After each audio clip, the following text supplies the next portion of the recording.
Welcome to the Dog Classroom. The Dog Classroom podcast. I am your co-host, Anne-Marie. And I'm your co-host, Amelia.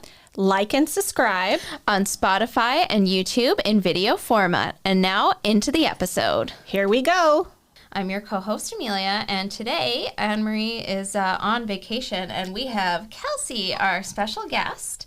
Kelsey is one of the instructors at the Dog Classroom, and we're going to talk a little bit about her and her background and all the fun things that she likes to do with her dogs, so you guys can get to know her a little bit better, and then we'll dive into some of the fun stuff. Perfect. Welcome, Kelsey. So, why don't we start with asking a little bit about you and your background? So, growing up with dogs or anything like that? Yeah, so I did grow up with dogs. Actually, my family always had dogs, my personal family, and then also extended family. So I was always around dogs growing up. Loved having them. We usually only had one at a time. Okay. Because we were pretty busy. But yeah, grew up around them. We had a lab when I was really young, and I love labs. They're probably my heart dog because who doesn't love a lab? And then we've had Jack Russells ever since, and they're also a lot of fun, but a lot of energy.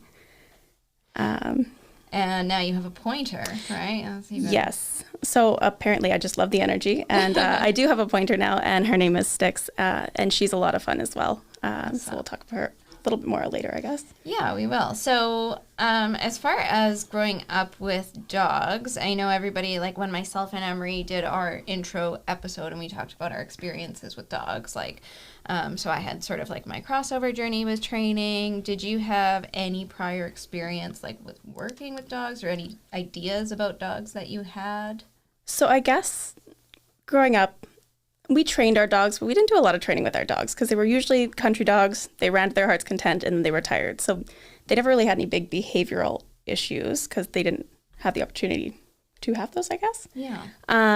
But then when we got our most recent Jack Russell, Daisy, I was going to school for behavior analysis. And in class, we were learning about stimulus discrimination.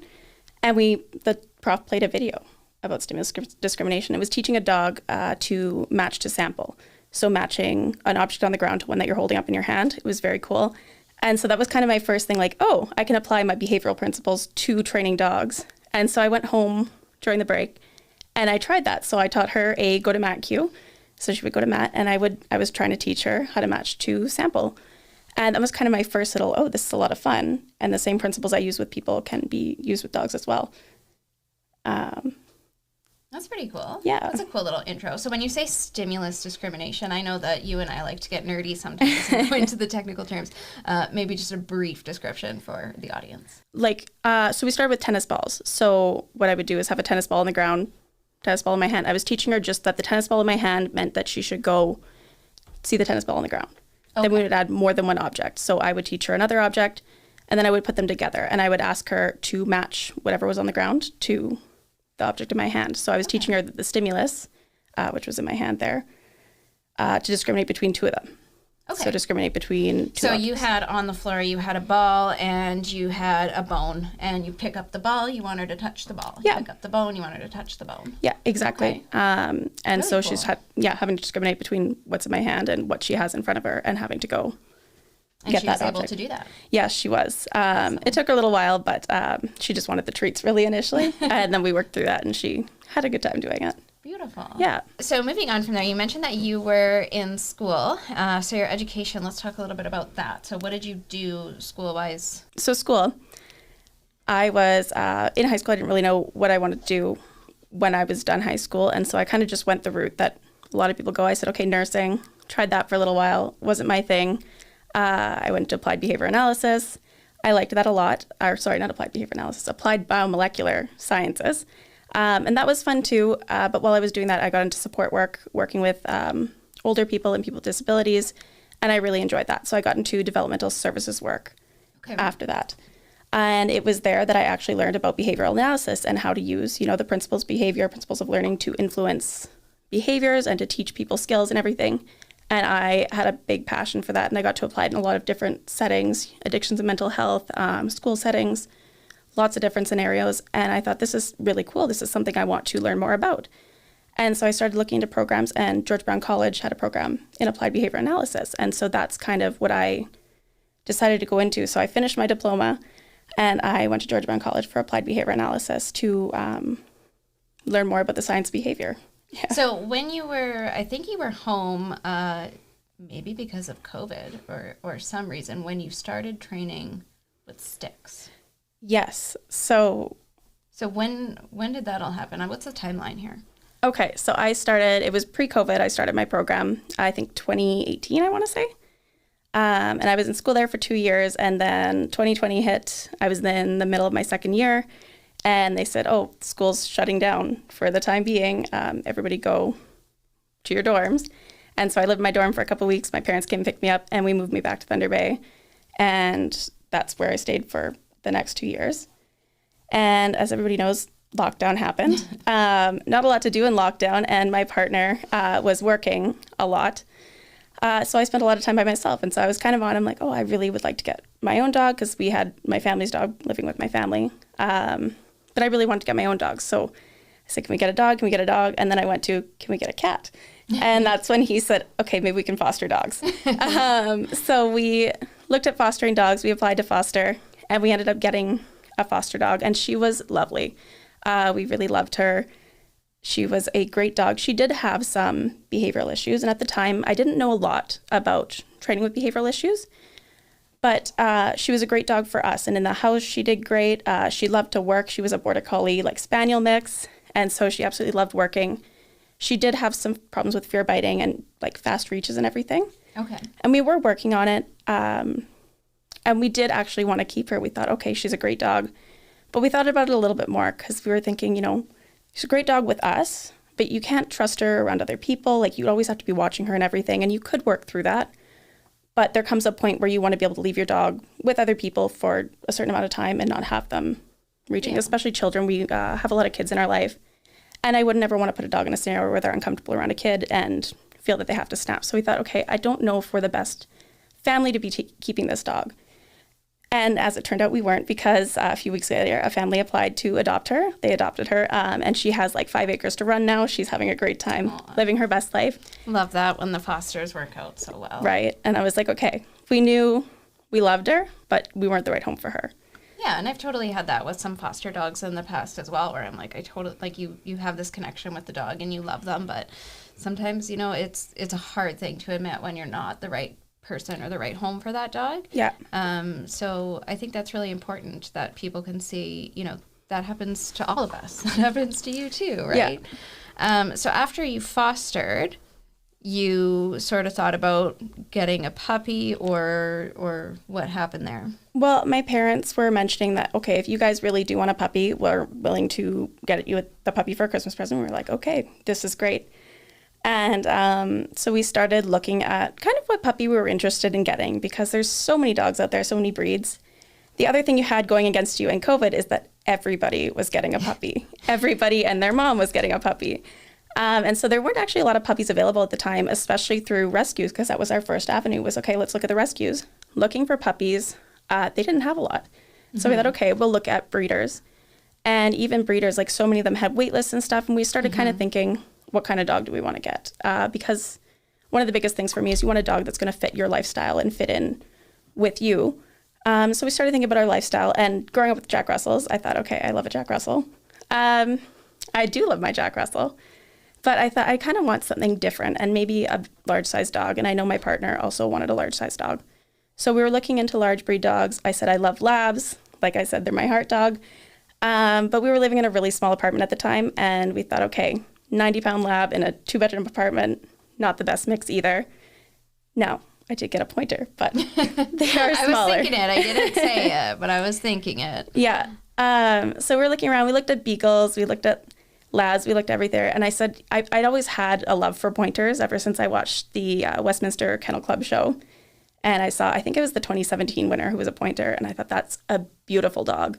I love the look of them. And so I did a little bit more research into them. And if you research pointers, you find out they're high energy dogs. They're not the type of dog that you do a walk around the block with and that's it.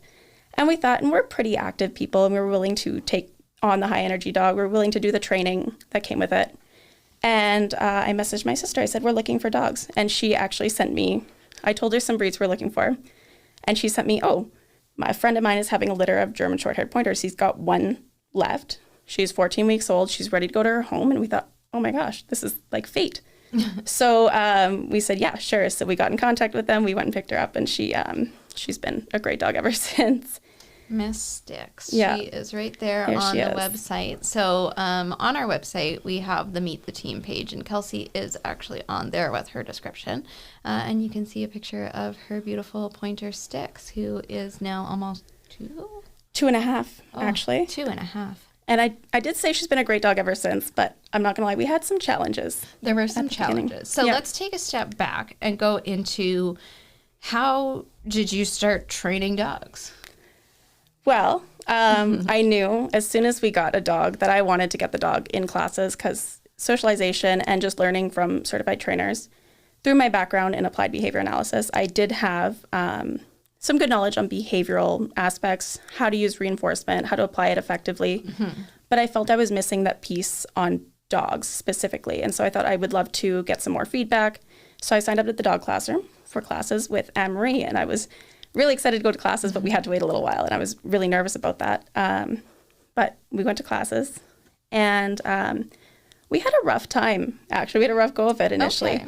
So Styx, as a young dog, was not food motivated. She didn't want to take treats, and I went in the first day with my clicker and my bag of dog food, and I said, we're going to work for kibble, we're going to have a great time, and she's going to do everything I ask of her. And I don't think we did a single thing that first class except for hand targets, because I was just, I didn't have anything to motivate her with.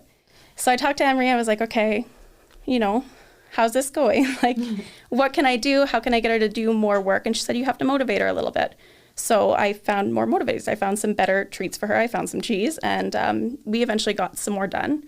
Maybe I'll talk a little bit more about that later. And I think it was during our second round of classes or at the end of our first one, Anne-Marie approached me and asked if I'd ever thought about becoming a dog trainer.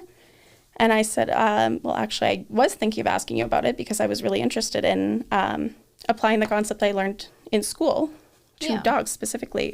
Because as I went through her course, beginning with basics, I found that a lot of the things were transferable, and a lot of the things that I learned in school I could do with Styx, and I could see results. And so I was doing those things, and I guess she noticed. Well, and I know we've talked about this on the podcast before as well, but the way that we made our programs and the way that we train our dogs is based on those principles of behavior analysis and the same idea that, the operant conditioning, the classical conditioning. I know we talked about that before way back in season 1, so I won't get into it. But a lot of that, yes, the research was sort of done with animals, but it was done about people, right? Yeah, so you have the experimental analysis of behavior, which is applying behavioral analysis to animals.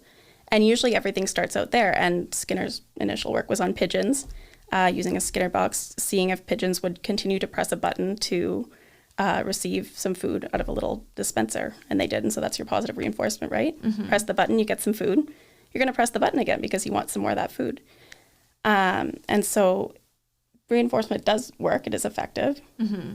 And you're using the same principles when, you're learning in school about teaching children or, maybe older adults who have lost some abilities, right? And teaching them how to do certain things again. Absolutely. And everybody learns better when they're motivated to work. And positive reinforcement is really motivating for people because you know that your actions are going to be reinforced. Everybody learns via positive reinforcement. You can't learn via punishment at all. Same thing with dogs. They need to be. Right. Yeah. So when Anne-Marie had approached you and said, have you ever thought about dog training? Where did that conversation lead? You ended up. So she approached me. I said, I'm definitely interested. And I sent her an email confirming that. And she said, you can come shadow Amelia in classes. So I came to one of your classes. That's me. And I think it was a next step class or something like that I came to watch. I don't know. This was a little while ago now. Yeah. And it was really interesting to watch you teach. And I also got to get a different perspective on the teaching of that class because I think all of the instructors teach a little bit differently at the dog classroom. And so I got to see the way you teach classes and compare that with the way Anne-Marie teaches classes. And I thought, okay, if everybody kind of has their own way of doing this. And yeah, and we're all using the same principles. We're all teaching the same curriculum, but we all have a different delivery, which I really like. Yeah. And now you have sort of your, we all call them spiels, like your spiel that you do for each exercise. And, you know, Trainer Mike has a different spiel for his exercises. You guys will hear from him on the podcast later on as well. So, yeah, I think that's really good that you got to come and sort of learn and just see if this was something that was going to work for you. Yeah. And I know from my perspective, because obviously you started shadowing with me, your mechanical skills were really good, right? Like the technical skills of when to treat and figuring out different behaviors and watching, you know, the ways that people were interacting with their dogs. So having that already be sort of in your skill set really helped you out there. Right? I think so too, yeah. Because a lot of people don't realize with positive reinforcement, things like timing are important. The type of reinforcer you're using with the dog is important. And there's these really little aspects about using reinforcement that a lot of people don't know are there. Yeah. And so I think I did know a little bit more because of my schooling of how to apply that, right? So you want to reinforce behavior as quickly as you can. And so I had my clicker so that I could click the exact moment my dog did what I wanted her to do, and I could then get the treat out and give it to her. Yeah.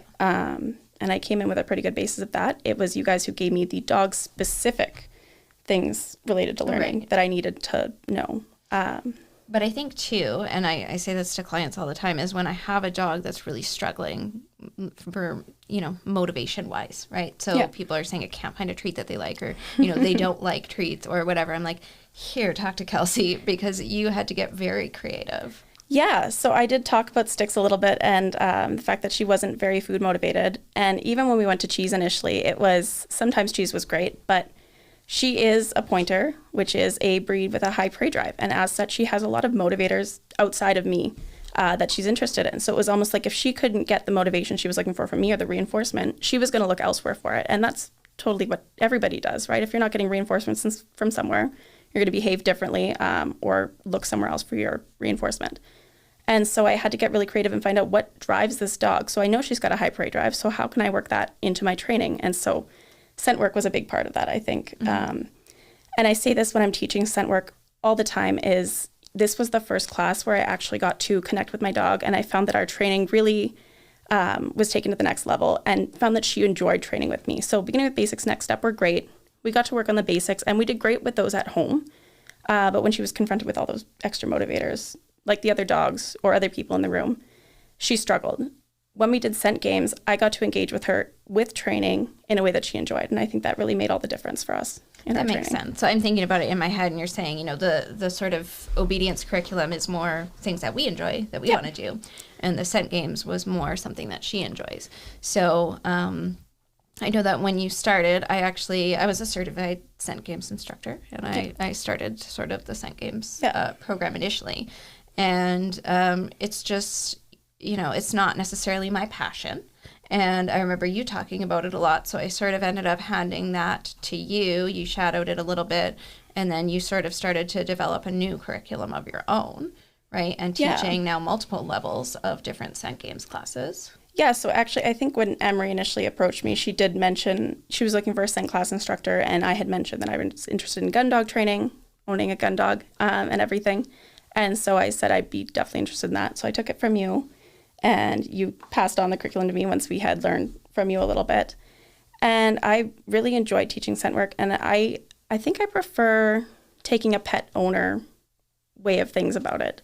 So I know there's competition scent work, there's barn hunt and all that fun stuff. Yeah.